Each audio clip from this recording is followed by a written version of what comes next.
വൈകുന്നേരമാവുന്ന സമയത്ത് നമുക്കൊരു ചായ കുടിച്ചിട്ട് വന്നാലോ എന്ന് പറഞ്ഞ് ആരെങ്കിലും നിങ്ങൾ വിളിച്ചു? അതൊക്കെ ഒരു കാലോട്ടോ. അങ്ങനെ വിളിക്കുന്നുണ്ടെങ്കിൽ അതിന് രണ്ടർത്ഥങ്ങളുണ്ട് എന്നാണ് പറയുന്നത്. ഒന്ന്, അവർക്ക് ചായ കുടിക്കാൻ ആഗ്രഹം തോന്നുന്നു എന്നുള്ളതാണ് ഒരു കാര്യം. രണ്ട്, അവർക്ക് നിങ്ങളോടൊപ്പം കുറച്ച് സമയം ചെലവിടാൻ ആഗ്രഹിക്കുന്നു. ആർക്കവിടെ സമയം? എല്ലാവരും തിരക്കിലാണ് എല്ലാവരും. അപ്പൊ എന്ത് ചെയ്യും? പറയൂന്ന്.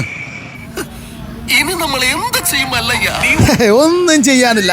അടുത്ത കടയിലേക്ക് പോവുക, ഒരു ചൂട് ചായ അങ്ങോട്ട് പറയാ. അപ്പം ആളില്ലാത്ത സമയത്തേക്കാണ് കടയിൽ ഇങ്ങനെ ഇരിക്കുക, നല്ല വൈബായിരിക്കും. ഇങ്ങനെ റോഡിലേക്ക് നോക്കിയെന്ന് നല്ല ചൂട് കട്ട്ലറ്റിടും പറഞ്ഞാണ്ടല്ലോ, അങ്ങനെ ആസ്വദിച്ച് പതുക്കെ കടിച്ചിങ്ങനെ ഇരിക്കുക.